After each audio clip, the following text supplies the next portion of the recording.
Spring has sprung, and the weather is warming up, so that's good news moving forward. The other good news is that thanks to everybody's efforts in this room and team, and thanks to each and every one of you, the residents, business community of the city of Springfield, we're in the yellow. So that everybody deserves a round of applause for that. We can't let our guard down, and we have to stay ever vigilant. And as the traffic lights, red is stop, yellow is caution, and green is go, and our goal is to get the green baby green. Before we start, I'd like to have a moment of silence for two individuals. One, Dr. Albert Garner, who was a good friend, and he just lost his wife, Jerry Garner, maybe a week to 10 days ago. Dr. Garner passed away with COVID-19, and just a true gentleman. And also to City Councilor Attorney Sean Curran's mom, Eileen Curran, who passed away last week. Can we just have a moment of silence, please?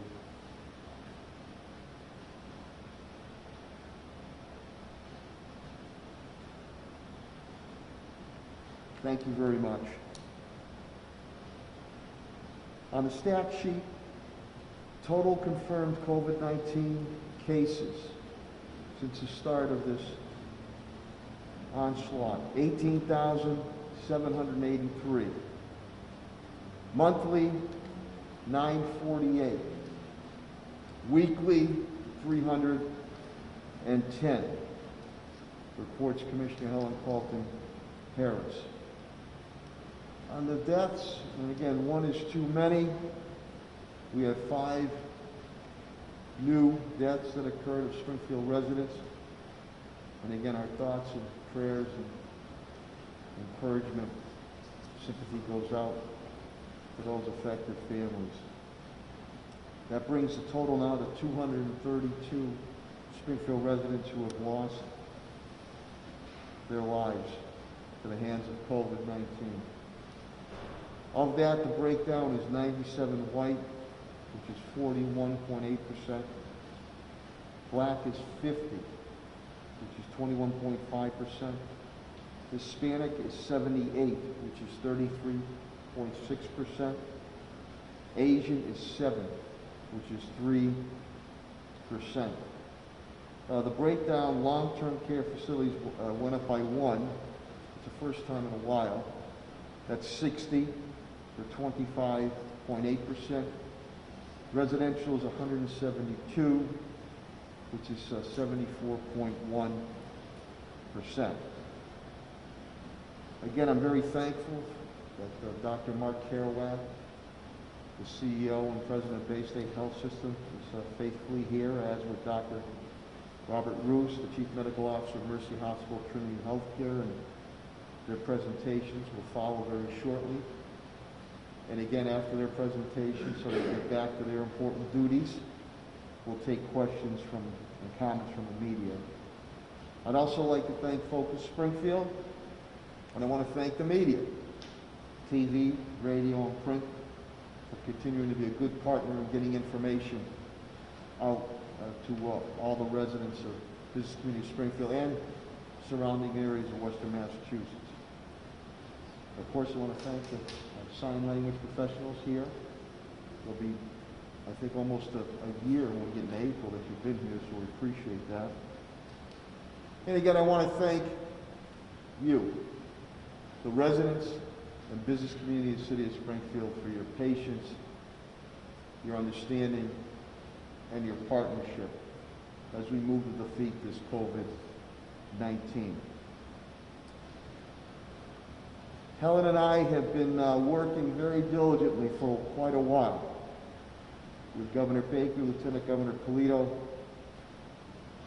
Commissioner Monica Burrell, and Secretary Mary Lou Sutter, to bring about neighborhood vaccination sites. Helen and I have pushed very, very hard, and we're very happy to report that those neighborhood sites will continue. Just last week, we're partnering with BHN, Behavioral Health Network, and CEO Steve Wynn to help address inequities in the lower Liberty Heights, and that'll be being announced very shortly. But again, Helen and I have stayed steadfast on making sure that these neighborhood vaccination sites are happening and will continue to happen, especially for our underserved population, brown and black. And then we'll continue to base on statistics and moving them around the city of Springfield. As you know, working with Governor Baker and Curative, and we're working closely with them for future announcements. The Eastfield Mall is a mass vaccination site, which I lobbied very hard for Springfield, is running very smoothly. AMR with Patrick Leonardo, the Director of Operations. Stop the spread testing continues at the Eastfield Mall. AMR has also been a good partner with Helen and I on the vaccination neighborhood sites. Helen will get more into that. We continue to our seniors in need that are homebound. We continue to make meal deliveries to our senior citizens. We continue our telephone banks through HHS, Elder Affairs, libraries, Sheriff Cochee, United Way Governor Baker, Paul Mina, 211, and Lieutenant Governor on appointments for vaccines. Governor Baker, as you know, we are now open to phase 4, step 1 today. That allows for some things to move forward, but please make sure you review that. All the information's out. Some of the major or larger type things cannot be done till phase 4, step 2. I want to congratulate our very own American International College, AIC, the Yellow Jackets, who came to visit me Friday. Coach Lang and a few of their skaters, hockey team, they won their divisional tournament. They're advancing to the NCAA Division I tournament, and we're hopeful that they make another run to the Frozen Four and a possible national championship. I believe they're playing North Dakota State this Friday, so go Yellow Jackets and bring it home. I also did a new segment, Mayor's Corner, with the Greater Springfield Realtors Zoom segment last week. Kevin Sears and team, appreciate that. St. Patrick's Day activities went very, very well. We had here at the Mass with Bishop Byrne at Sacred Heart Church, the flag raising here at City Hall, and at the Raymond A. Jordan Senior Center we had the car parade, which was fantastic. I want to thank Sandy Federico, Helen Colton Harris, and Elder Affairs, and Kerry Sullivan of the Springfield St. Patrick's Day Parade Committee.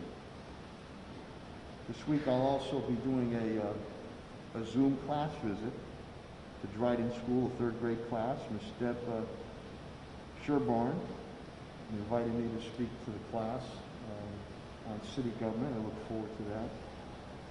We'll be opening up another small business tomorrow morning, MC Salon. Cherie Wilson, that's a ribbon cutting at 1760 Boston Road, Haymarket Square. She's opening up a beauty shop there. Thanks, Cherie. I look forward to seeing you, and thanks for your belief and investment in the city of Springfield. It'll be a big week for all our Greek Americans. This week they mark or celebrate their 200th anniversary of independence. We'll do a flag raising this Thursday and a proclamation. I'll also be attending St. George Greek Cathedral Sunday for their 200th anniversary of independence Mass. Thank you, Lisa Pappas, on that. Also, a meeting with the new Red Cross Executive Director, Nina Renix. And I'm proud to say maybe the apple doesn't fall too far away from the tree, but my youngest daughter, Kiara, will now be, I believe, the youngest board member ever with the American Red Cross, and very proud of that she's doing that. Oasis Food Bank continues to serve 3,500 families on Fridays at Central High School. With schools going back, and Superintendent Warwick will give you the update on our schools, we will be looking to move that Oasis Food Bank in the near future to another large area. My Chief of Staff, Tom Ash, is working with that, with John Foley and Tedesco and the Food Bank of Western Massachusetts. So stay tuned on that. There'll be an announcement coming when it has to be moved. The old Brookings School, there's been quite a transformation in Central Street Quarter, and Director Signoli, you know that the traffic reconfiguration and roadway work is going on. The groundbreaking will be, I believe, this coming Friday with Home City Housing, Tom Tegelman, Workforce Housing, and Tim Sheehan, Chief Development Officer Tim Sheehan and I will be there, and that's another important project being done here in the city of Springfield. State delegation meeting, I also have Rep. Pupolo bringing in the Taiwan Consulate Director General Jonathan Sun. Matter of fact, they donated a couple months back, or a little further back, tens of thousands of masks and PPEs to us, so it'll be good to see the Director General Jonathan Sun. We'll also be celebrating, I think this Friday, 85th birthday car parade. We'll say it a little earlier to Irene Sherrod up in the Old Hill area, so we'll look forward to seeing you Friday evening, Ms. Sherrod. Happy and healthy birthday. The Vietnam Veteran Memorial, we will stage a smaller type event this Sunday at 12 noon in Court Square, Veterans Walkway. And it is holiday season again. By the end of the week, a Passover will start. So happy Passover to all our Jewish citizens. And Palm Sunday will be coming this Sunday. Quick update on police. Commissioner Clapwood will be more specific. They are down 2 with COVID. As Alan Funk would say in Candid Camera, smile because you're going to be on camera. We're going to continue our crackdown on dirt bikes. The eye in the sky will be out there, boys and girls. So smile as we grab those and arrest you, and hopefully we destroy them. That operation with the state police, I'm very thankful to Commissioner Clapper and Major Habel, will continue. So be aware of that. Stay off my streets.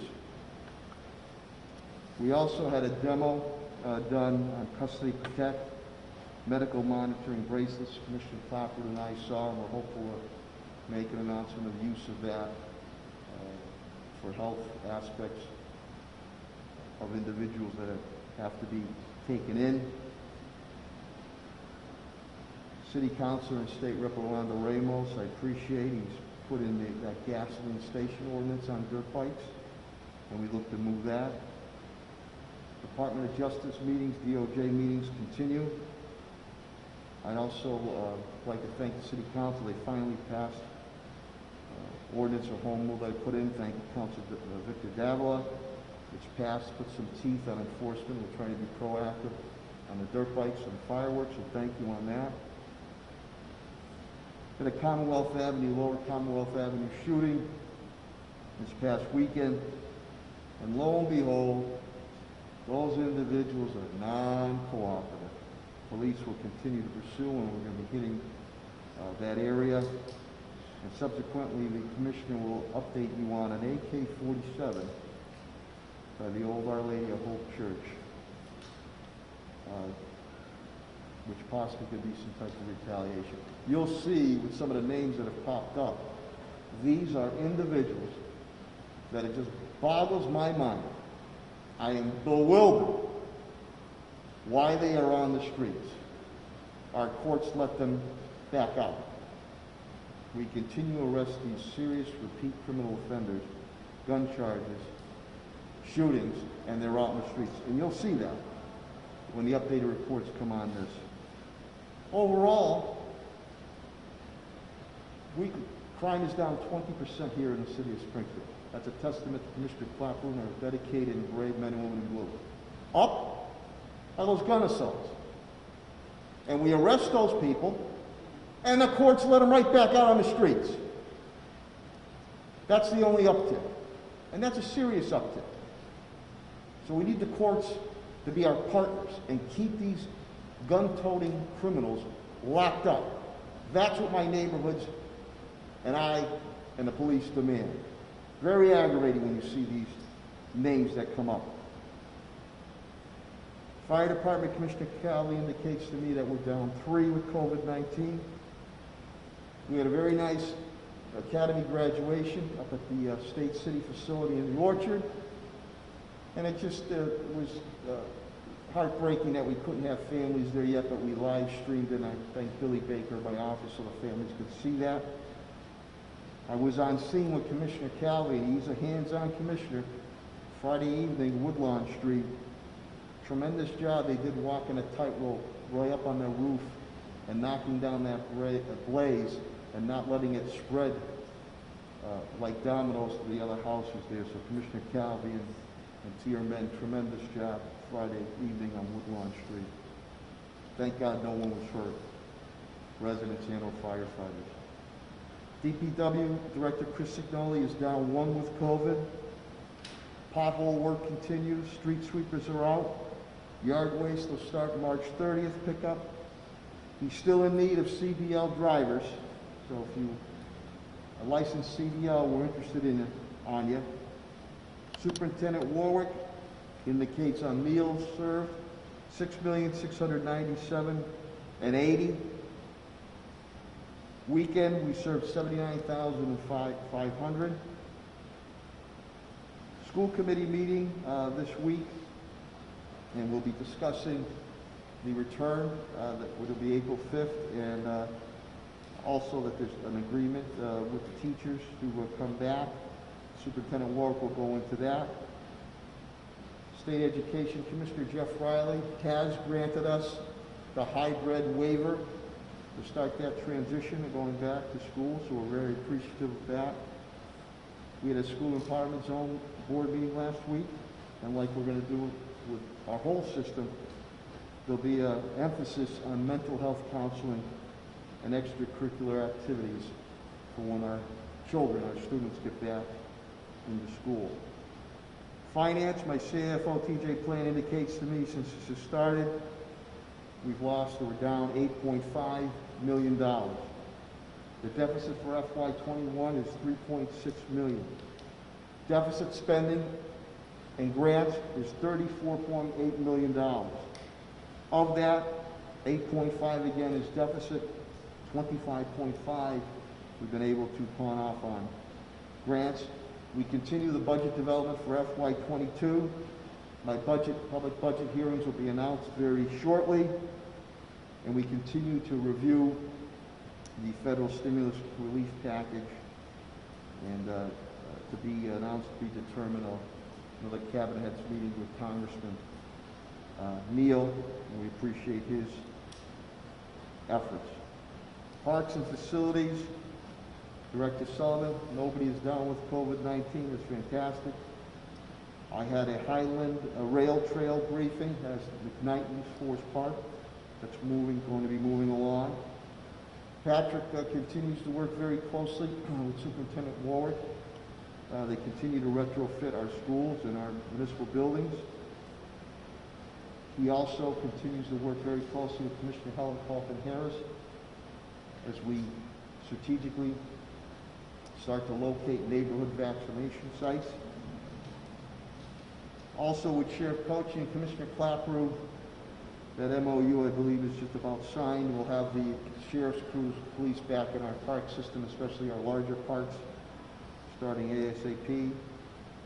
We're starting finally the study about the window improvements here at City Hall. I mean, we have such a beautiful historic City Hall complex, architecturally one of the best in the nation. So Pat Sullivan, thank you, and the Historic Commission on the state level, Secretary Galvin, on that study on how we can continue to preserve and improve the windows.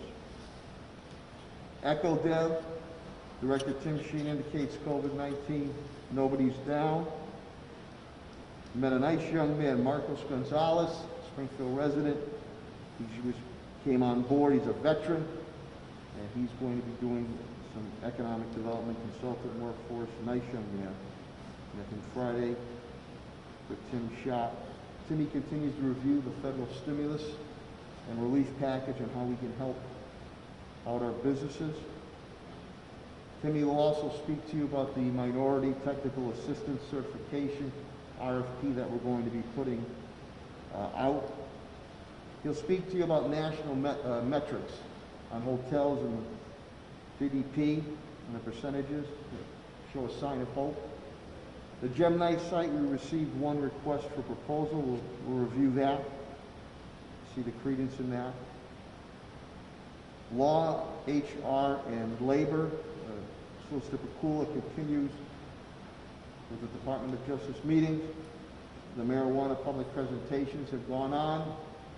I want to thank Billy Baker of my staff, my communications director, and Theo Hercules of procurement. They have been here in the evenings, being able so the public can see that.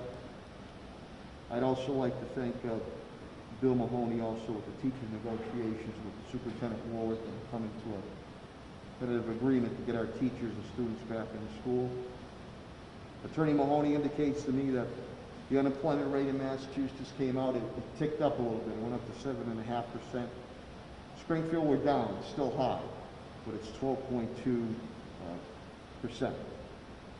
So with that, let me end and turn it over to the President and CEO of Bay State Health System, Dr. Mark Carraway. Thank you.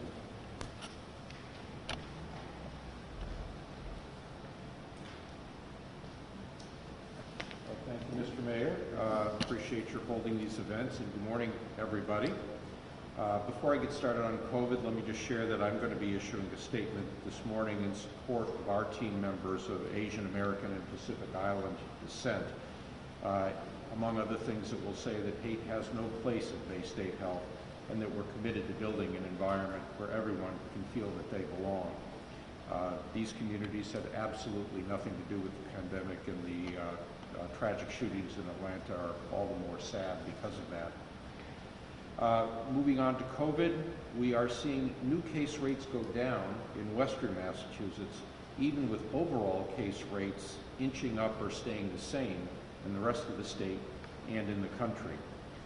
We're seeing major surges in Europe and Latin America of new cases. New case rates here in the country seem to be stuck between 50 and 60,000 each day. There have been rises, dramatic rises in cases in both Michigan and New Jersey. However, a continued slow decline in hospitalizations and deaths. The deaths are at about 1,000 a day. And that is likely due to the fact that there's greater immunity in the elderly, the more high-risk individuals, and more spread among younger groups. In Massachusetts, the average number of new cases every day has been pretty flat at about 1,300 this past week. Deaths have been about 28 a day. Those are down. Hospitalizations down, roughly 600. Excuse me. The overall test positivity up at 2%, just slightly up. We have gone from 14 to 20 towns in the red zone, but most of them in the eastern part of the state. And congratulations, Mr. Mayor, Commissioner Colton Harris, and everybody out there. Springfield's not one of them this week. Very good news. Chicopee and Southwick are still in the red. Hampden County is seeing declining cases, but is still number one among the counties since it's declining more slowly than others. At Bay State Health, we've been hovering around 50 for the last week or so, 52 cases this morning, 35 in our Springfield campus, 17 in our community hospitals, an overall case positivity rate of 3.6%, which pretty much matches the county. I want to say a word or two about the variant viruses, which have been very much in the news. These continue to grow in prevalence across the country and across the state. We're currently tracking 5 of them. There's the so-called UK variant, the South African one, the Brazilian one, and a couple of new ones from California and New York. The UK variant is now causing about 25% of the infections in the samples tested in one of the big labs in the eastern part of the state, VI Leahy. The labs across the state have seen only in the single digits of the South African or Brazilian variants, and none so far of the California or New York variants. We believe that the UK and Brazilian variants are more contagious. The others we don't know so much about. The UK variant also seems to be somewhat more deadly. The South African and Brazilian variants have some resistance to antibody against the virus in the lab, but it's not clear that that's important in clinical settings among vaccinated individuals. UK is not more resistant to antibody or vaccine, and it's kind of early to say very much at all about the California or New York variants. Although whenever one of these variants is increasing in numbers relative to the original strain, you've got to suppose that they are somewhat more contagious. So what I've been telling you has been a lot of maybes. You'll see a lot of experts on TV saying that they're worried about something, that something might occur. Most of what they're talking about has yet to be published in scientific journals, meaning that it has not gotten past a skeptical editor. Here's what would worry me about variants, which we've not seen yet. What would worry me is if there were failures of diagnostic tests, or if there were spread among vaccinated individuals, or if there were spread among those previously infected who had immunity naturally, or if there were failures of standard therapies. Any of those things would worry me a lot about these new variants, but we haven't seen it yet. It doesn't mean that some variant couldn't emerge that had one of these more worrisome properties, but we haven't seen it yet. The strategy to defeat any of these viruses is the same as the strategy to defeat the original one. Push hard on vaccination and continue to follow the public health measures. On the vaccination front, our program at Bay State Health continues in phase 2. Today, anyone over the age of 60 becomes eligible, with a broad number of workers, including restaurant workers, food service workers, grocery workers, transit, public health, sanitation, the court system, funeral directors. Those have all been added to the list that already included educators. Also, anybody with over 2 chronic conditions, 2 or more chronic conditions, and we are going to be gradually opening up to the point where all adults over 18 will be eligible beginning on the 19th of April. In the U.S., excuse me, we're vaccinating probably the 3rd or 4th fastest of any country in the world at this point, which is pretty good. We've given out 124 million doses. Over 80 million people have gotten 1 dose. That's 32% of adults over 18 and 68% of the elderly over 65.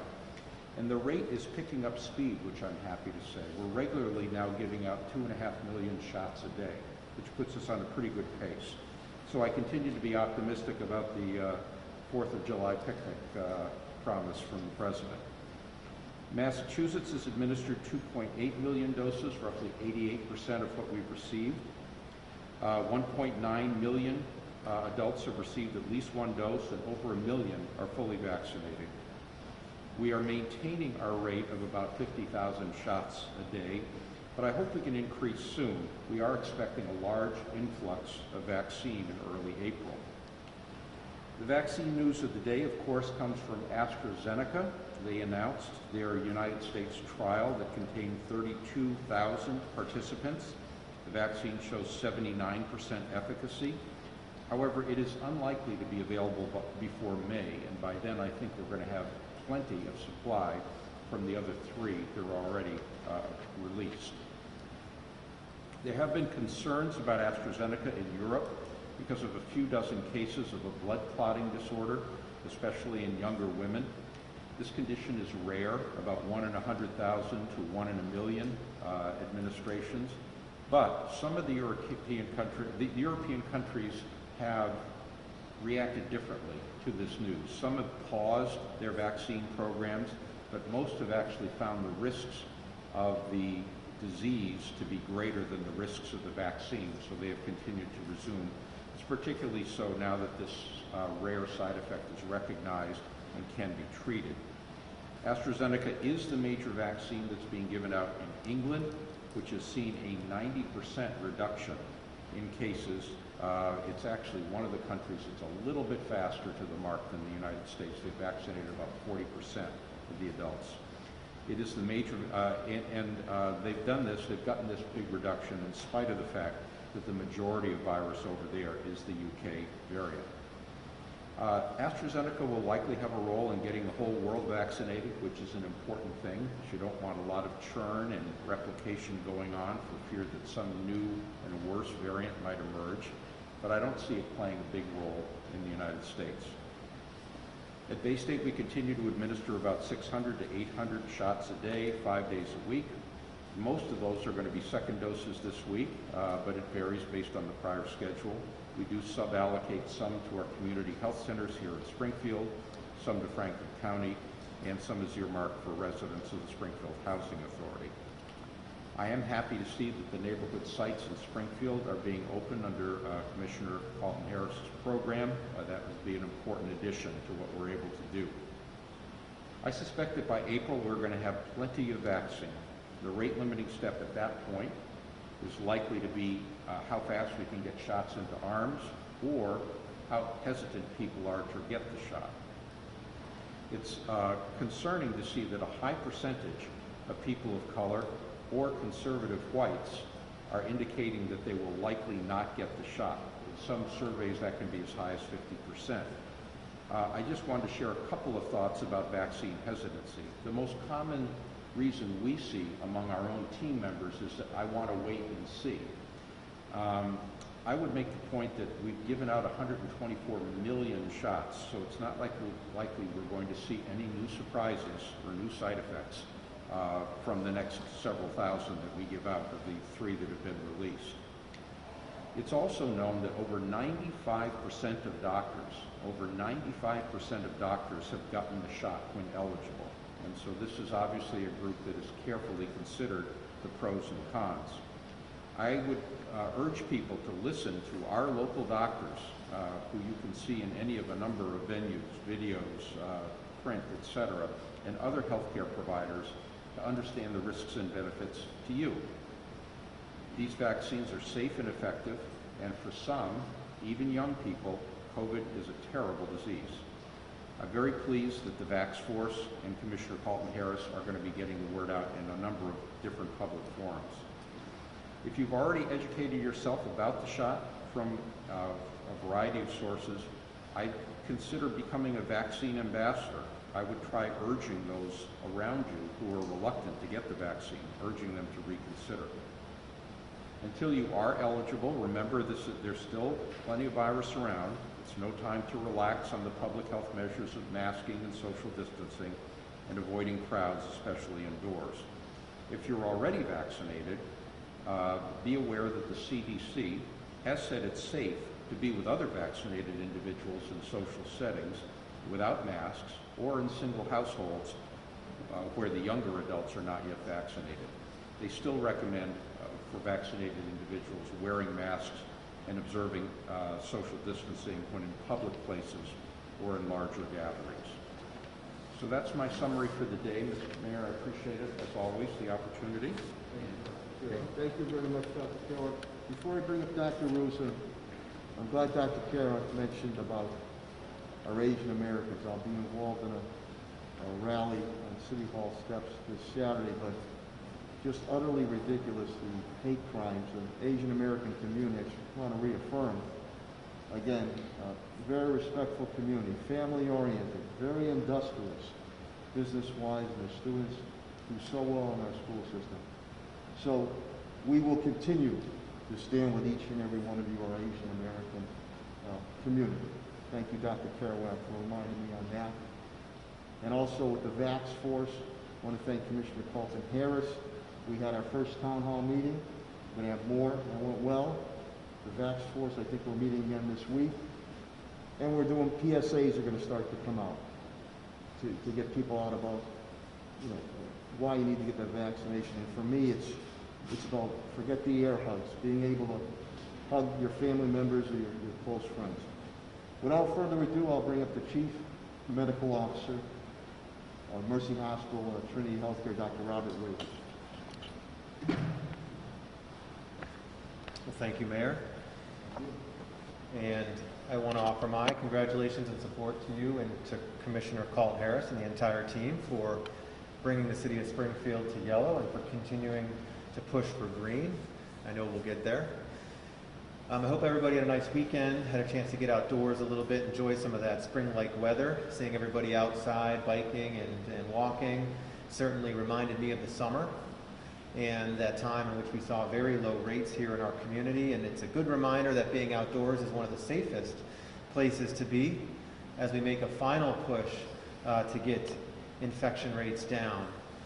With that, I want to thank everyone who's contributed to this effort of lowering the incidence rate here in the city of Springfield and in Western Massachusetts by continuing to follow the guidelines of masking and keeping a safe distance from others, whether it's in your private residence or in public, as well as for those who have been eligible for vaccine who have stepped up to receive it.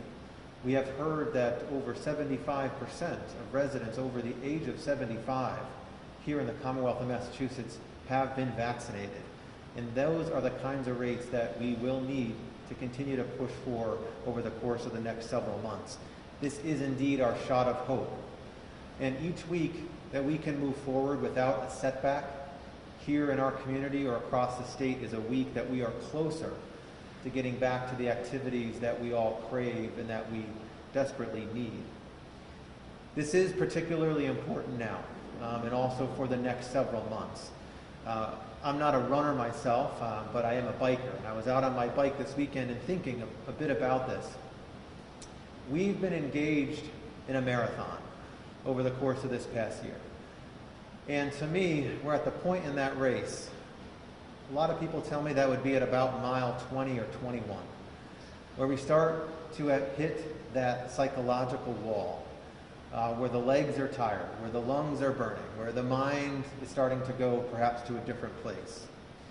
But also, it's at that point in the race when you can start to see the end. You know that if you can push through for just a little while longer and make that final turn, you will finish successfully, get that runner's high, and complete something pretty incredible.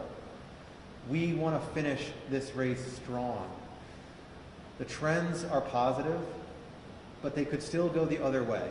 It could prolong this race against time if we don't continue with some level of caution. At a national level, the total number of infections is approaching 30 million, and the deaths over 541,000. The numbers of infections and hospitalizations are still continuing to decline across the country over the last 2 weeks. 9% decline in new infections, 17% decline in hospitalizations. But as was mentioned over the past week, the 7-day average of new infections has been about the same, right at that 50 to 55,000 per day. Here in Massachusetts, where there have been over 580,000 confirmed infections, there was actually some slight increases in the number of infections per day over the last week, and the test positivity crept up ever so slightly. The number of new cases went from about 1,100 to 1,300, and there was a few days over the past week where it crossed 1,500 and even 1,800. The test positivity bumped from 1.7 to 1.95%. Now, we're talking about small numbers in terms of the changes. I'm not really concerned about it at this point. First, and most importantly, it's because the hospitalizations and the deaths do continue to go down. That speaks to not only the effectiveness of vaccines amongst the most vulnerable, but the fact that the majority of infections are now amongst younger people who are less vulnerable. And secondly, I'm encouraged by the fact that the rate of vaccination continues to go up. And that's really the key driver of all the positive trends that we'll see going forward to help us get around this last corner. At Mercy Medical Center, we saw a bit of the ups and downs that we would expect as curves go up or go down. Our number of hospitalized patients did go up a bit this past week. After being down to 6 hospitalized patients for several days last week, as of this morning, we are back up to caring for 10 patients with COVID in our hospital, 2 of which are in the intensive care unit. I'm also not terribly concerned about that change. We know that this will happen. Numbers will go up and go down as a jagged edge to this curve. But it's a reminder that we are not fully through this yet. There is still considerable transmission of the virus throughout the community. Our test positivity rate at Mercy has actually bumped up again a little bit and is approaching 5%. It's at 4.7% this past week. And we are still seeing patients that are experiencing some complications. So all in, it's a reminder for us that we must continue to stay safe, just as we have been reinforcing that all along. It is also important as we turn this final corner that we stress the importance of you all staying healthy as well. This has been now a full year since the pandemic began here. And for many people, there were some of you who may not have seen your primary care provider as regularly or had those colonoscopies or those mammograms that you would have been ordinarily scheduled for. I'll be honest, my concern for people that have deferred or delayed these types of care or tests or exams is high. There's a lot of evidence now that people have delayed or deferred that type of care. And there have been some recently published review studies of the impact of that. One study looking at over 34 different studies, including over 1.3 million people, found that for every 4-week delay in surgical treatments for cancer related to an increase in the mortality and death rates. I urge you to not defer or delay any of those visits with your primary care providers or those screening exams. If you are in need of care, there is no better time to get it than now. You do not have to be concerned about capacity in our hospitals. You do not have to be concerned about safety protocols, as that has always been our top priority.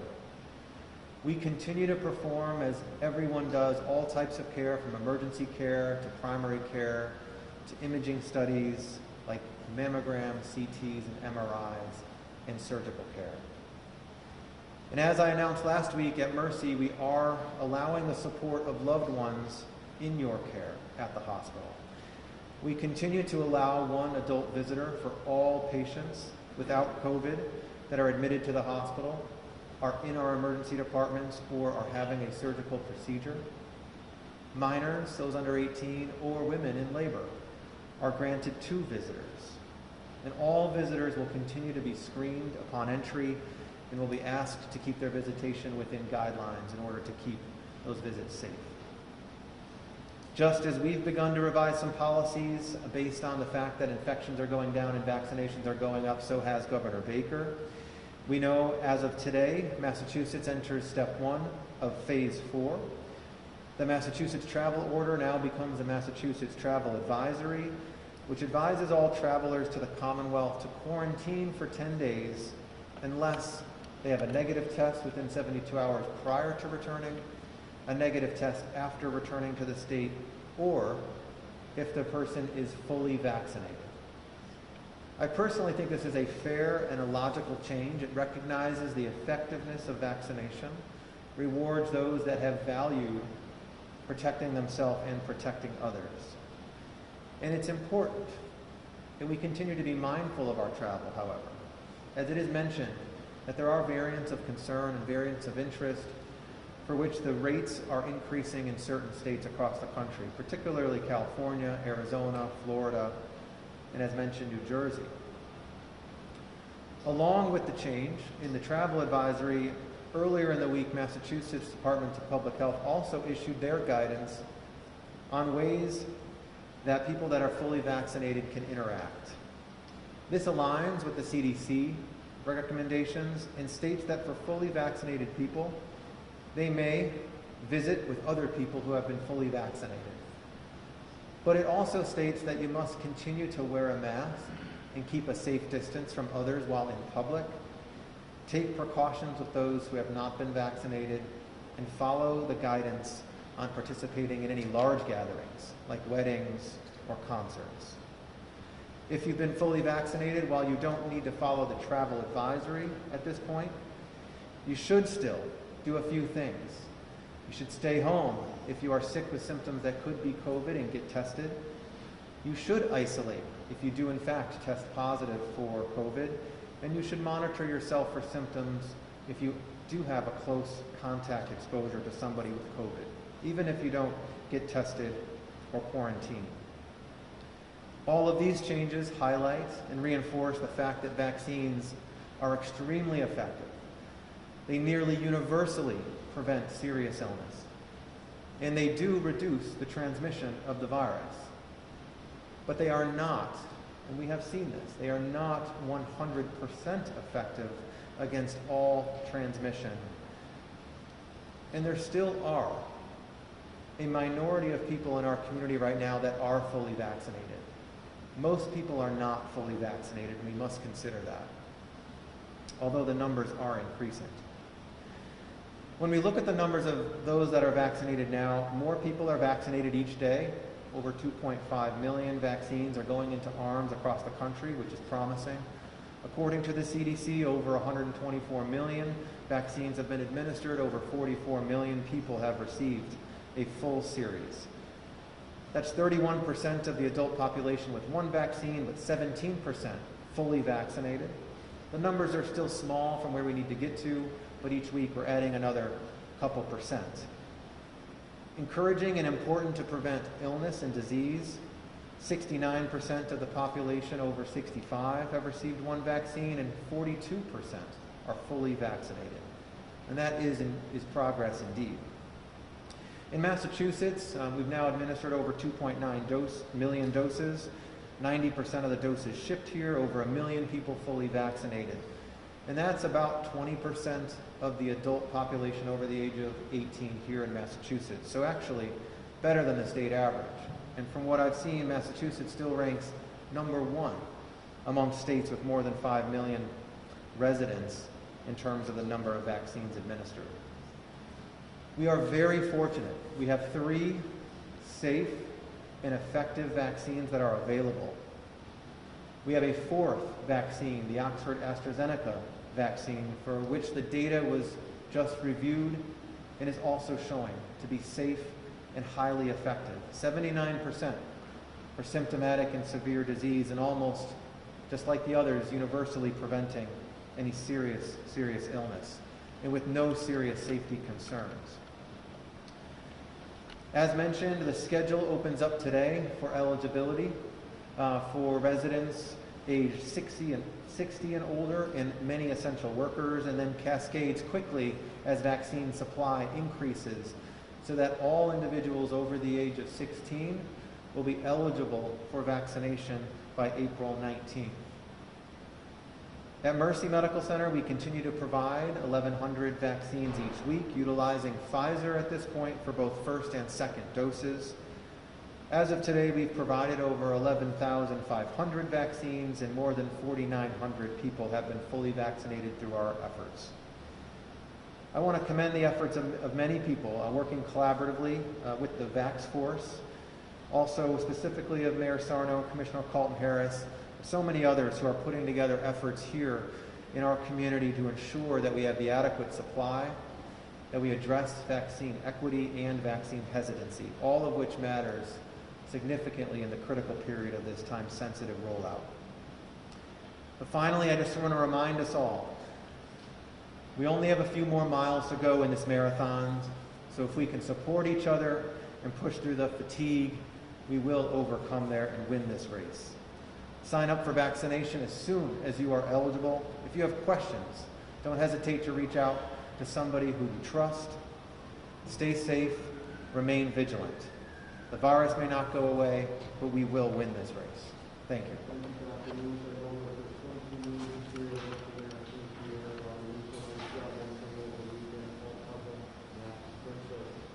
Any questions or comments you might have about Carraway and Dr. Lewis?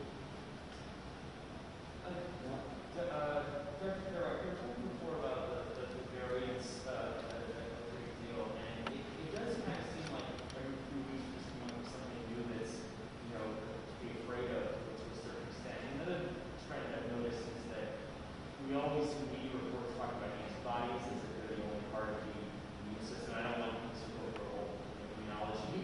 Sure, I'd love to. I mean, if you want to, I'm kidding, I don't know if everyone else is. But, I mean, is there a point at which the virus would have to just evolve into something completely different to completely escape the immunological defenses that we are progressively building over the course of time? Yeah, kidding aside, it is a good question.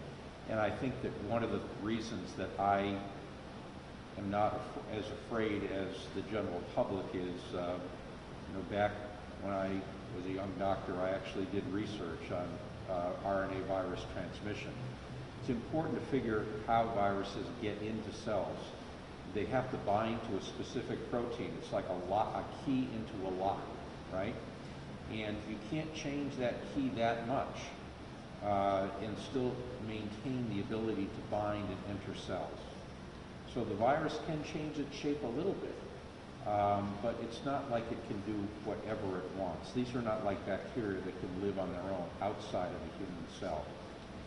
So given that the antibody is so spot on to the binding domain of that spike protein, I think that it's unlikely that it seems to be binding to the most important part of the spike protein, that is to say the Moderna and Pfizer and J&J vaccines at least. And so there's not that much that the virus can do to escape. It might be able to wiggle around a little bit, but if it were to really change to completely defeat the antibodies, it also would defeat itself in being unable to bind to the entry protein. So that's about it. And then beyond the antibody thing, probably the best example there would be measles vaccine. Everybody's been vaccinated against the measles, but most people who would be tested for antibody would test negative. However, if they were challenged with the measles virus, memory cells would immediately begin to make antibody. And so that happens within a day or two of challenge, whereas for somebody who's never seen the virus before, it takes 10 days to 2 weeks for those first antibodies to form. Is that also part of how, like, we talk about the possibility of having booster shots in the future, or, you might lag it? Is that part of the reason why the suspicion is that future encounters and reinfections wouldn't be as severe because Correct. the body is responding more effectively than it would have as a naive person? So let's assume some new variant came out 3 years from now. The fact that you had seen the previous versions of the coronavirus would mean that you had a partially effective antibody response, which would make the amount of virus less and the disease less severe. That's also true for flu. One of the reasons that the flu of 1919 was so severe is that the human populations had never seen it before. I should say the younger populations had never seen it before. Old people didn't get as sick with that flu because they had seen previous similar versions. And just to sort of build off of that, you mentioned that you would be worried about a variant were it to evade diagnostic testing. In that circumstance, would be the virus that changes so much that our diagnostic tools we currently have would be impacted. So, I'm sorry, could you say that? I'm not sure I caught the question. You mentioned that you would be worried about a variant if it were to evade diagnostic testing. In that circumstance, would it be because the virus mutated so much that it wouldn't be able to be picked up by the occurrences? Correct. Many of the rapid tests that we have for virus right now are based on antibody binding to virus proteins. And if the virus protein changed so much that it wouldn't bind those antibodies, the test would render a false negative. And we'd see a lot of people with COVID-like illness that were testing negative. That would be worrisome. Any other questions? One more, I just wanted to get your guys' opinion on the reopening. I know you mentioned that we're still supposed to be careful, using masks, staying distant if we're not fully vaccinated. Obviously, they're reopening certain venues to all within capacity, normal capacity.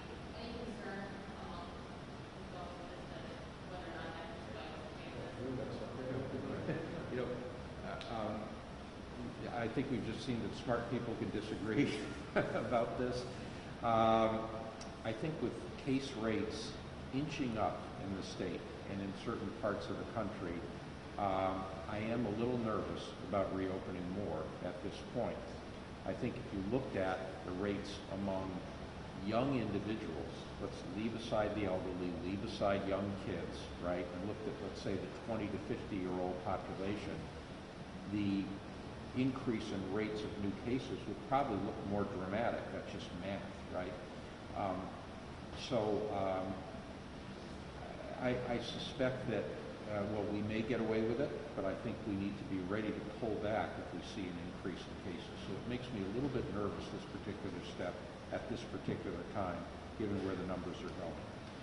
I would just, I would just add, I kind of provided in my comments, I'm not particularly concerned at this moment with the slight changes that we've seen over the last week, but all throughout the last year, what has been the most important thing is that we always remain cautious. We stick with the guidelines that are put forward, and that we have the ability to respond to new information quickly.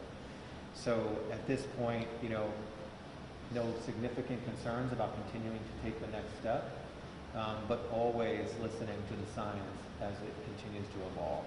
And to me, that's where I have it. Any other questions, comments about the Bureau of Chapter Rules?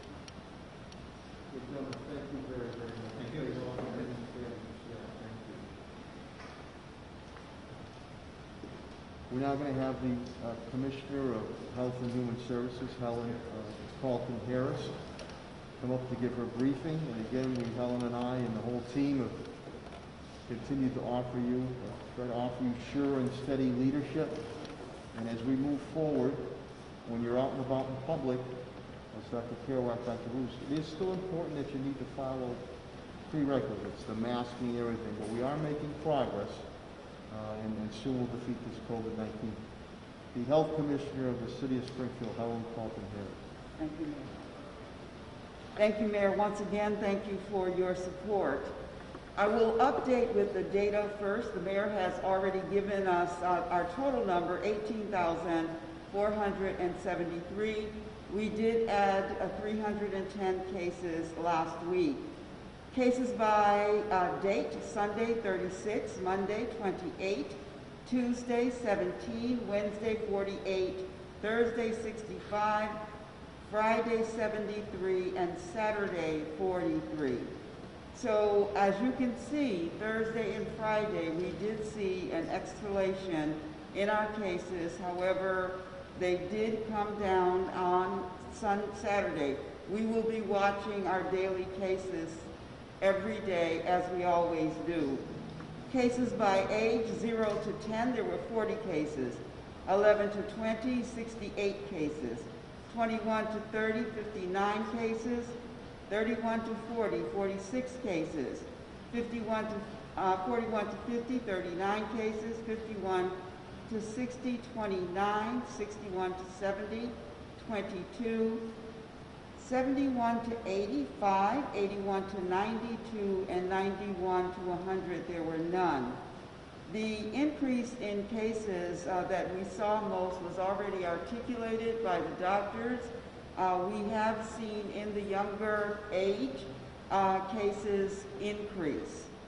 The ages where we're seeing the increase is that 11 to 20 and also that 21 to 30. By zip code, 01 had 2 cases, 1%, 03, 9 cases, 3%, 04, 36 cases, 12%, 05, 26 cases, 8%, 07, 16 cases, 5%, 08, 54 cases, 17%, 09, 77 cases, 25%, 18, 16 cases, 5%, 19, 37 cases, 12%, 28, 6 cases, 2%, 29, 15 cases, 5%, and 51, 16 cases, 5%. The week of February 7th, there were 531 cases. The week of February 14th, 593 cases. The week of February 21st, 414 cases. The week of February 28th, 390 cases. The week of March 7th, 326 cases. And the week of March 14th, this week, 310 cases. We saw a decrease of 16 cases this week than last week. Again, we are looking forward to a continued downward trend in our cases.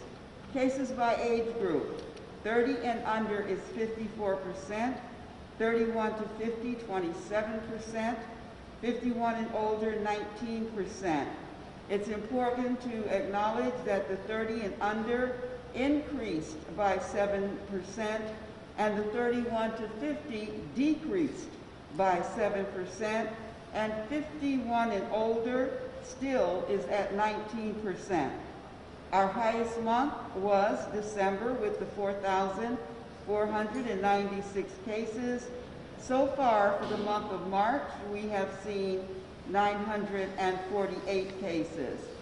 Cases by race, unknown, 21%, Asian, 2%, Black, African American, 16%, Latinx, 25%, and white, 35%. The 5 additional deaths were an 82-year-old Hispanic male, a 91-year-old Hispanic male, an 82-year-old white male, a 61-year-old white male, a 63-year-old black male. As the mayor said, our condolences go out to the families who now have a gap in their family chain. So our condolences do go out. 3 clinics are scheduled for this week. St. John's Congregational Church has no appointments left, so that clinic is fully booked. We're appreciative of the community for registering. The South End Community Center we are doing on Thursday. And those links, I'm going to talk about the links in a second. Harena School will be on this Friday, the 26th, and then the Ray Jordan Center will be April 1st. The libraries and Ray Jordan Center will help register at the South End Community Center and Harena School. They have the links, and so they will be able to help. New North Citizens Council has the Harena link. They will be able to register individuals. South End Community Center, the South End Citizens Council, as well as the Forest Park Civic Association has those links, so they will be able to register as well. I want to be clear that the doses that we are using are social equity doses. We know in the city of Springfield what those areas are. I am going to say those zip codes, which is 01101, 01103, 01105, 01107, 01108, and 01109 are the primary zip codes where we have seen cases that exceed the average number, and those zip codes will be eligible for social equity doses. So if you fit one of the categories, and also it's important to know that today, restaurant, cafe workers, food, meat packing, beverage, agriculture, consumer goods, retail or food service workers, grocery or convenience store workers, food pantry workers or volunteers, medical supply workers, vaccine development workers, public works, water, wastewater or utilities, sanitation workers, court system workers, judges, prosecutors, defense attorney, clerks, funeral directors, and funeral workers. So those individuals who fit those categories became eligible today. So you are eligible to go to one of the social equity clinics if you live in the zip codes that I named. Please reach out to the libraries, Elder Affairs, New North Citizens Council, South End Community Center or Civic Association, East Forest Park Civic Association. We will also be standing up clinics with Behavioral Health Network this Friday. That link will be on the city's website as soon as it's created. So Friday there will be another clinic with BHN in Lower Liberty Heights, and that link, again, will be on the city's website. Moving forward, all clinics we stand up in the city, the link will be on the city's website. So you will be able to go to the city's website and register, or call one of the departments that I named to help you with assisting. We are in the process of solidifying our clinics. We are going to have permanent clinics so that we will not move. You will know every week where you can go and what's available. So it's important, while this week we are using 3 sites that we primarily will not be going back to immediately, but we will have sites in our neighborhoods that will be permanent sites, so you can depend on us being there every week. So that is our challenge, is to make sure we're getting to the number of individuals we need to have register. I want to also remind us that while we are focusing a bit on vaccine, we are still doing contact tracing. We still have positive cases, and so we continue to test, trace, and advise, isolate, and quarantine. We are still monitoring positive cases. I want to thank the Vax Force for an amazing presentation at our town hall.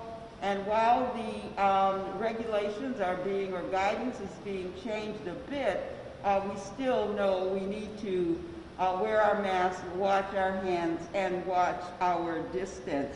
Thank you to the staff of the Department of Health and Human Services, to the South End Community Center, St. John's Congregational Church, and Behavioral Health Network, and we will be announcing more partnerships this week because we think it's important that we are in the community, are in the neighborhoods, that we also have partners who are willing to help us to vaccinate as many individuals in our city as quickly as possible.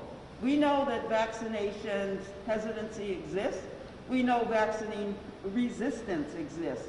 Our challenge is to give you the credible information that's necessary so you can make an informed decision. We will continue to do that. We believe very strongly, from every public health, every scientific fact we know says that vaccines work, and we had not seen adverse effects that might prevent someone from considering to get vaccinated. So please, when the vaccine becomes available and you are able to be vaccinated, do that.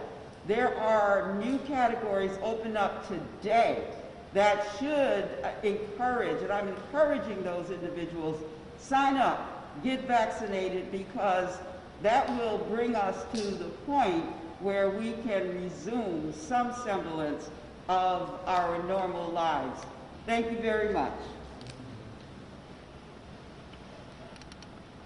Thank you very much, Commissioner Fulton Harris. We're now going to the public safety segment of the city COVID hospital 19 update. And we'll now start with the Fire Commissioner of the City of Springfield, Bernard D.J. Carraway.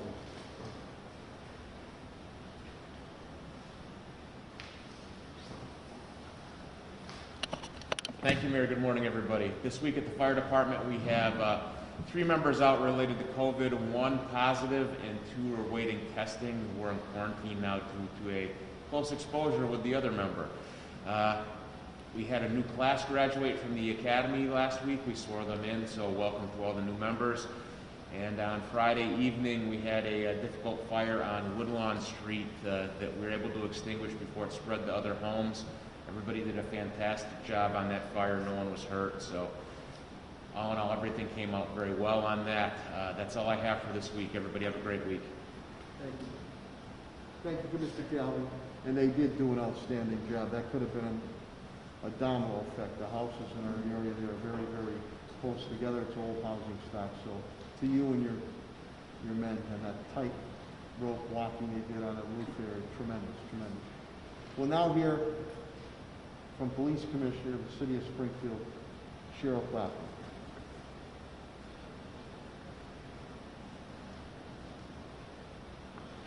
Thank you, Mayor. Good morning. The police department currently has 2 officers out with COVID, positive for COVID.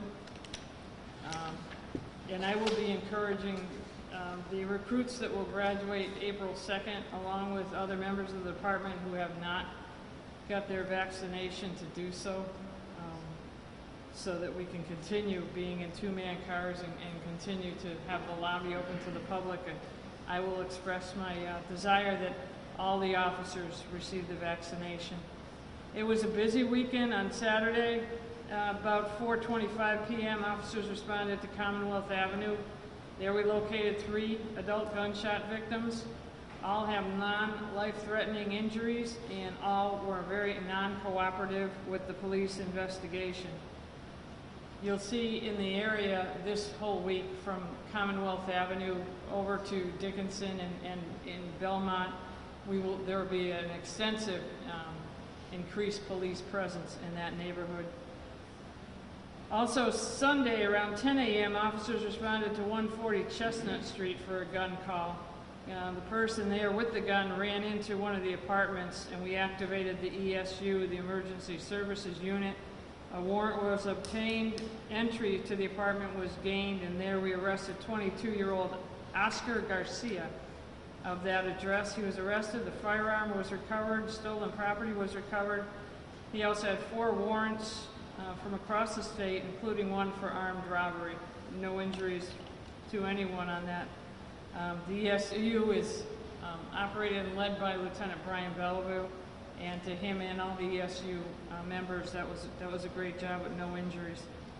Sunday at 7:40 p.m., right in a busy intersection at Breckwood and Boston Road, we had someone open fire with an AK-47, firing 762 rounds.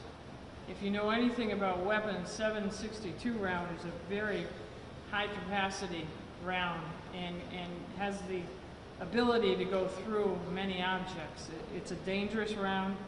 They opened up on a vehicle, striking the vehicle about 10 times, striking the operator of the vehicle twice. Fortunately for the operator of the vehicle, once was in the arm and once is in the leg, and he is expected to survive. The operator of that vehicle is Mr. Kenneth Bynum, about 27 years of age, and as the mayor said, Mr. Bynum is a recorded gang member. He has about 56 arrests on his BOP form, so he's in and out of incarceration frequently. He was the target of the assault, and he was also very non-cooperative with us in the investigation. So we're concerned about retaliation for that attack. And again, the detectives are up there now. They're canvassing the area for any video. The strange thing to me during this assault is that this weapon was fired about 10 times, maybe more, and it was 7:30, 7:40 at night, so still light out, and there were 0 calls to 911.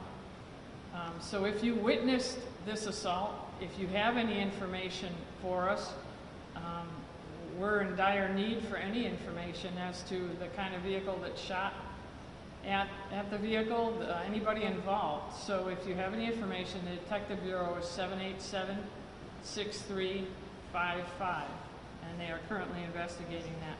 Last week we had a successful week with dirt bike operations and taking them off the street. We seized 20 dirt bikes, we made 17 arrests. That will continue this week. We will put an end to this dirt bike. Springfield's not the place to ride illegally, to cause damage to other people's cars, or to harass people and scare them. When brought up about a place to ride, a park to ride, that's great, but the individuals that we are targeting are not those that are looking for a place to ride safely and conveniently. They are looking to scare, intimidate, and harass people, and that we have zero tolerance for. The class is on schedule to graduate April 2nd. I welcome 33 recruits. There were promotions made at the department also, and I'm looking to pin and have a ceremony for those promotions, well deserved, also on April 2nd. That's all I have, Mayor. Thank you. Thank you, Commissioner Clapper. As I stated earlier, and I look at the stats weekly, overall crime in the city of Springfield, under the guidance of Commissioner Clapper and our dedicated men and women in blue, overall is down 20%. The increase is in gun assaults. And the media will report many a times, we arrest these individuals 1, 2, 3, 4, 5, 6 times. And our courts let them right back on the streets. Can't have it. Can't have it. And that's what the court system, or some of the judges, they would not like this type of activity going on in their neighborhoods. I don't want it happening to my residents in my neighborhood. Everything down, except those repeat violent criminal offenders. Guns, drugs, gangs, who we arrest left and right. And you heard the names, you're going to hear more familiar names coming out shortly too. What the hell does it take to hold these individuals? Get them off my streets, get them out of my neighborhoods. If you want them out so bad, you take them in your neighborhoods then. Very aggravating. I'm sorry, Danny, to give you this type of intro.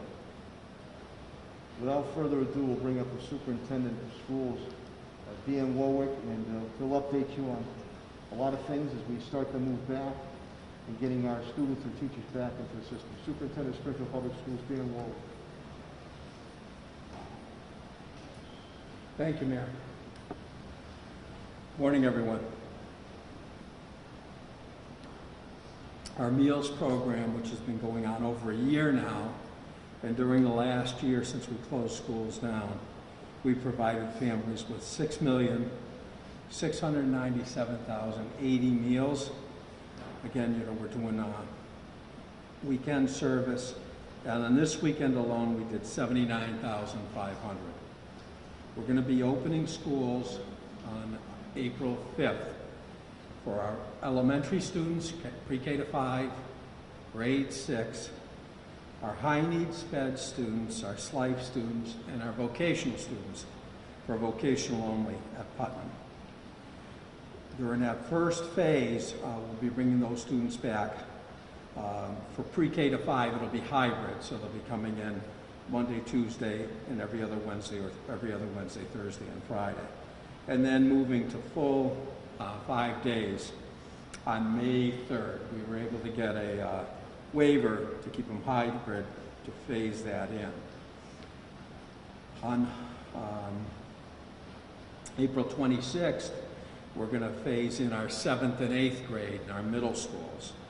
Again, they'll start on a hybrid on April 26th, and then on May 10th, they'll be going in 5 days a week. The state has not announced yet when they're going to talk about bringing high school students in, because high school students have to move from room to room. It's a more difficult situation, and quite honestly, across the Commonwealth hasn't been very popular with the kids because a lot of it is almost remote from the classroom, so it's not something that they're going to look forward to. For our staff, the pre-K to 5 and 6th grade staff, special ed, SLIFE, and VOC, those staff are going to report March 29th. All other staff is going to come in April 5th. Those staff will be working, doing their remote, but from their classroom until the kids report to school. During the last several months, we've worked hard on many fronts.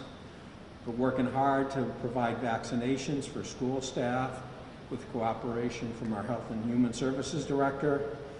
And there's 4 dates that we've posted for teachers that are on the website: 3/27, 4/3, 4/10, 4/11. Again, that's for school staff only. So, again, trying to get as many people vaccinated as we can. And Helen's working with us to do many other kinds of programs to get, again, folks vaccinated. That's at the Eastfield Mall site. During the shutdown, the mayor provided with $1.4 million, and we've upgraded all of our ventilation systems. All of that work is now complete, so our schools are ready to go in a safe manner. We also spent a fortune on PPE, which is all in place for our staff. And again, the mayor provided all of that to us without taking money from the school budget, so we didn't have to lay off any staff. We're providing full services remotely. And to show you how good that's gone, our attendance rate is at 92.2%. So our teachers have really worked hard to keep the kids focused and on target with the online learning. So that's been going very well. Typically we're only at 93% at this time, so that's very good. Another thing we've done, and again with the mayor's support, we've provided all the technology to our students, but now we're providing some extra technology with DocuCams and an extra laptop for all the teachers to assist them with the remote teaching from the classroom, because they're going to be doing the remote teaching and the live teaching concurrently. So we've provided the technology they need to do that. We've also provided professional development to enable them to do that well. So we're going to be ready to go when the kids come back in. Fall 2 sports have started with a success. You saw Central had a big win. You know, again, I thank our Health and Human Services Director for all her help getting the kids back in. We had all the kids tested before the season started, and we're going to test them 2 more times during the year to make sure we keep them safe. But those are very, very important things. All the extracurriculars are very, very important for our kids. On our meals program, when the schools reopen on April 5th, we're going to keep our meals program going, because not all the kids are going to be coming in. The students who want to stay remote are going to be able to stay remote. So we're going to keep our same 18 food sites, but just move the time to 4 to 7 in the evening. So any families that need food, we're going to keep those sites open for them. That's all I have. Thank you, Mayor. Thanks, Superintendent Warwick. Yeah, Central Golden Eagles really took it the minute drive, 55 to 14.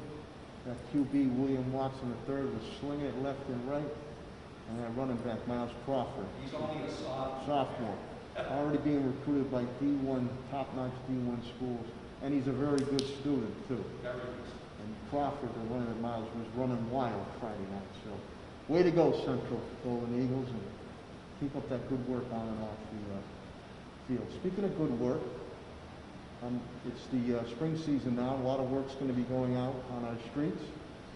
And I'll now bring up the Director of the Department of Public Works, Director Chris Signoli.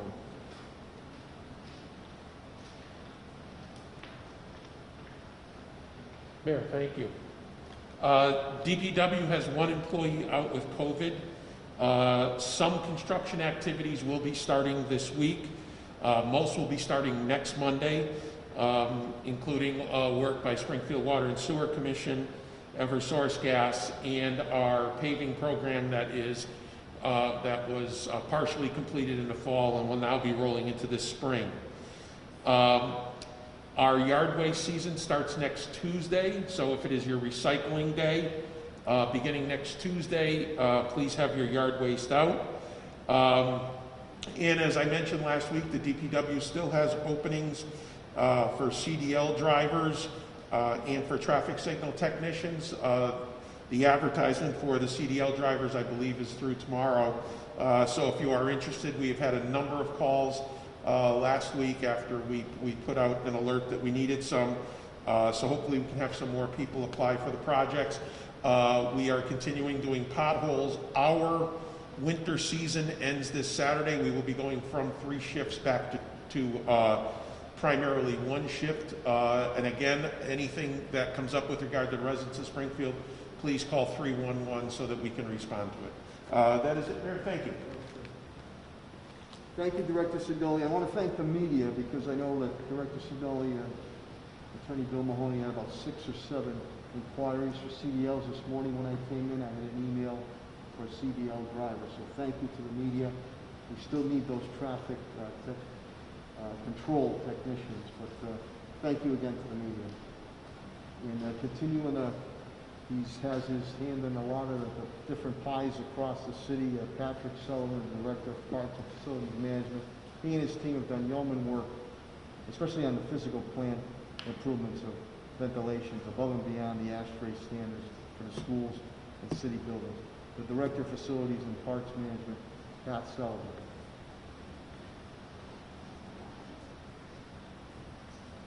Thank you, Mayor. We have 0 out with COVID, and congratulations to you and Commissioner Helen Colton-Harris for getting us to the yellow zone. As Superintendent Warwick has stated, schools are now ready to be open, and we're very thankful again to the Mayor, Helen, the Superintendent, and Finance Director TJ Plant for providing over the $1.4 million for the work, and to our facilities trade staff, John Kerrigan, and our industrial hygienist, Bob Kirchner, for getting us to this point. So for some good news, as you have heard, the governor is opening the state up for events. So we are preparing our park permits and ready to work with organizations and individuals for events throughout the park system. And the Park Commission, at the request of the mayor, has taken a look at its prices for the carriage house for weddings. As you know, there hasn't been really weddings in the past year. So they've taken off almost $1,000 off the rental of the carriage house, and we can now do 150 people in the tent under the governor's guidance. So on a Friday evening, it would be $1,550 to rent, and that's all inclusive, tables, chairs, and if you needed to use the back pavilion for a ceremony.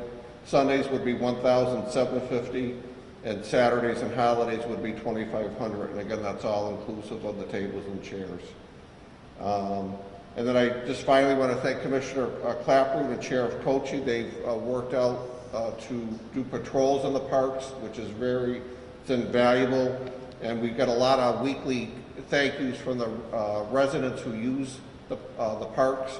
And I just want to thank the Commissioner, because that wasn't always the type of relationship that we've had. You know, police wanted to just do their thing and not allow other law enforcement in. So thank you, Commissioner, for being open and making that happen. Thank you, Director Sullivan. And again, as I always say, if Springfield's in the business of doing business, and Chief Development Officer Tim Sheen is here. He's working on a lot of stuff. We're very hopeful. He's going to speak about some national metrics, but we want to continue to set the table. We'd love to have the roaring 20s or the 1920s without the 1929 stock market crash. And I think we need to be prepared. There's a lot of pent-up anxiety and excitement once we defeat this COVID-19, and we're going to be ready to rock and roll. The Chief Development Officer of the City of Springfield, Tim Sheen.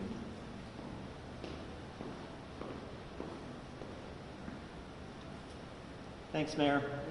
There were a lot of good metrics as to the larger economy in the United States that came out last week. One in particular is that hotel occupancy rose above 52%.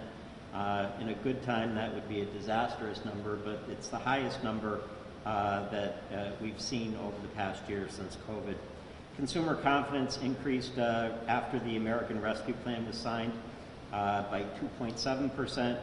And the Conference Board updated its 2021 annual GDP growth projection by 5.5%.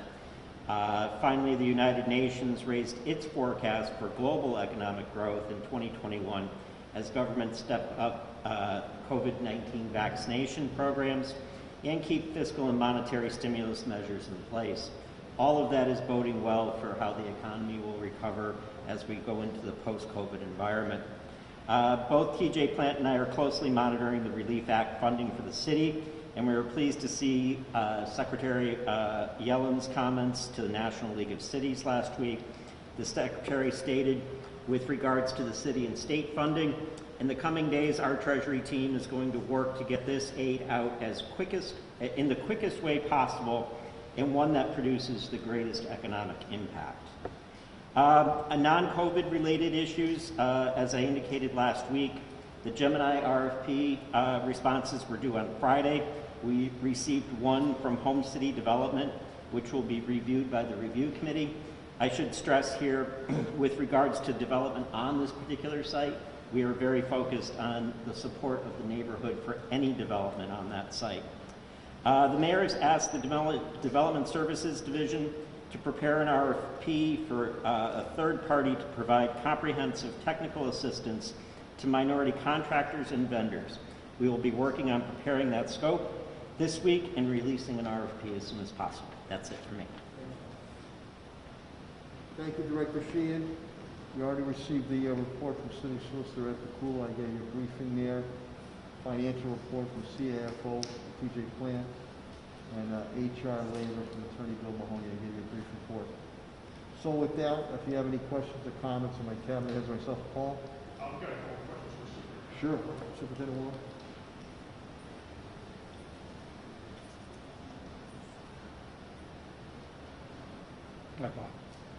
When you return to the in-person learning in April, will the students be spaced 3 feet apart or 6 feet apart? The guidance from DESE allows you to go down to 3 feet now, but we're starting hybrid and we're going to be keeping the kids 6 feet apart, even though we don't have to, given the guidance. But we want to be extra careful. I'm sorry, will that be the case when you go back to 5 days a week as well? We think in most rooms it still will be, because about 50% of our kids, only 50% will be coming in. So we think we'll still be able to keep 6 feet apart. We're going to try to stay as close to 6 feet as we can, but we might not in all cases. Well, I think you answered my next question. That is, what's been the opt-out rate in terms of parents deciding to remain remote? No, great question, and it's been running pretty consistently with the early groups at right around 50%, and most of the groups I saw by grade level were like 48 to 52%. High school, we're doing the polling last because we're going to start later, and I think with high schools, because the kids can't move around at high school and it's not a traditional experience, it's going to be even lower than that. Now, you indicated that the teachers are going to be teaching both remotely and in person simultaneously. Yes. The plan is so. Yeah, so the kids will all keep their same teacher they've had all year for remote, and we'll have the classroom set up so they can teach the students remotely and the ones that are in person simultaneously, so there'll be good continuity of instruction for the children. Is there any thought about what summer programs are going to be looking like at this point? Great question. It'll be very different than last year. Great question. It's going to be very different from last year, but we're going to offer both live programs and remote programs. So families who want to send the kids in, we're going to offer live, and those that want to keep them home, we're going to keep up the remote programs that we offered last year. So we're going to be offering both now. And we're going to expand our summer programs because there's been a lot of learning loss, so we're going to really expand those programs to make up for that learning loss. There is funding in the American Rescue Plan for like kind of catch-up programming over the summer, if I'm not mistaken, or at least there's money you could use for that for that purpose. Are you expecting to tap into those resources as well? Absolutely. Yep. Have had a conversation actually with the congressman, and this relief act is going to be very favorable for the schools and for the city. So we're going to have the resources to do what we need to do. I'm very, very grateful to our congressman and all the support we've received, because the kids are going to have missed a lot. We've been through a very, very difficult situation.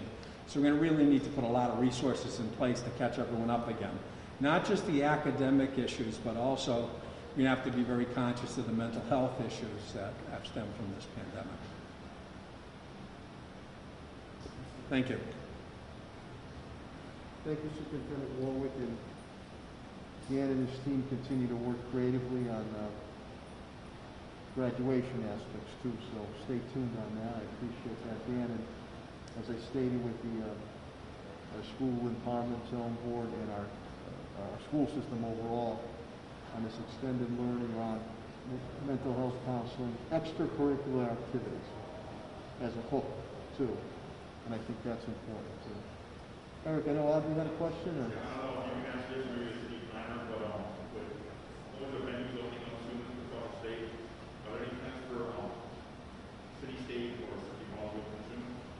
Yes, there are, and again, if we can continue this trajectory of knocking down COVID-19 and getting to certain zones, yes, we spoke about that late last week and actually earlier this morning with Mass Mutual Center, Symphony Hall, City Stage, following all the proper criteria. If certain types of shows could start, again, you know, they have to look at the bottom line, but we are having discussions on that, and knock on wood that the trend continues to go, that the rate is going down. So we are looking to do that. Mass Mutual Center can open up at 12% of their capacity. Symphony Hall will not have capacity. And of course, with the City Stage, we're in a transitionary period. They're bringing focus Springfield over, but eventually we'll look to do more intimate shows there. And Symphony Hall and Mass Mutual Center, again, that'll be working with MGM also on it. So that is the discussions have already started to see what can be brought to fruition, to be done. And again, you have to look at their bottom line on these shows and these acts too, and then hopefully we'll get this phase 4, step 2, and beyond, and that allows for even more relaxation of any type of requirements. In the meantime, though, we still do need to follow the prerequisites of the COVID-19 public health regulations. So I think it is still important when you're out, especially out there in public, to wear that mask, to, you know, socially, physically distance where you can, continue to, you know, wash your hands. I think that's extremely important. And the more and more people that get vaccinated, the more and more you're going to be able to spend time with he or she on it. So our goal right now is shots in the arm, shots in the arm, shots in the arm. Any other questions or comments? Now? Question for Ellen. Sure. Mr. Carlton Harris, please.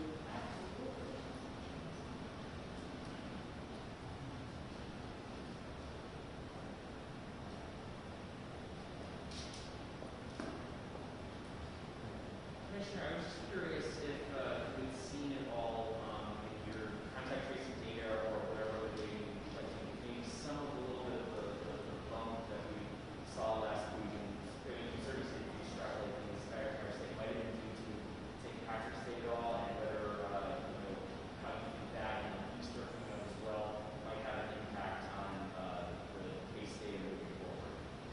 So the cases increase that we saw last week was due to an increase in cases in an institution of higher learning in the city of Springfield. And so that's where I saw the most increase in the cases.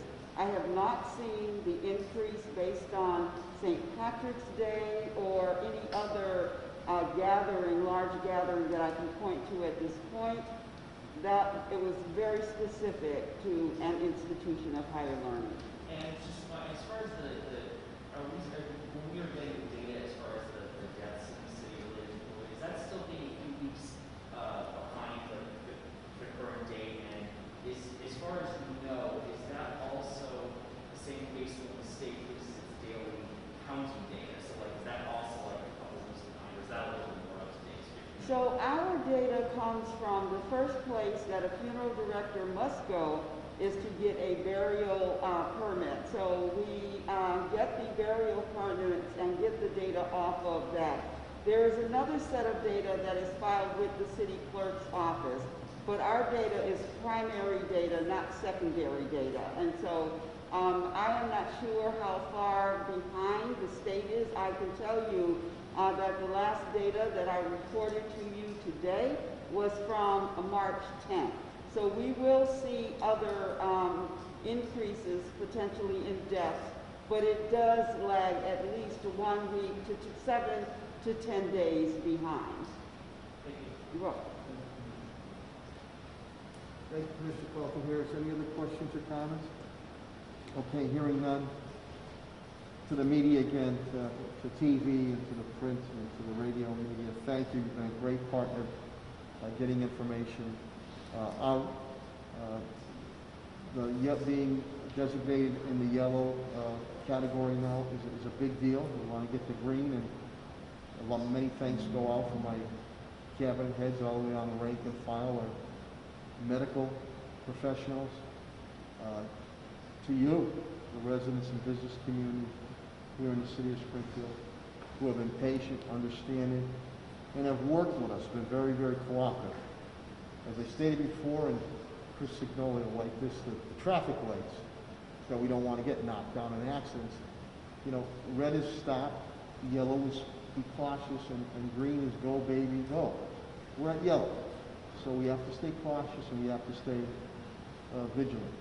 I promise you that Helen and myself and the rest of the city team will continue to give you sure and steady leadership as we move to defeat this COVID-19. So to each and every one of you, good health to you and your families.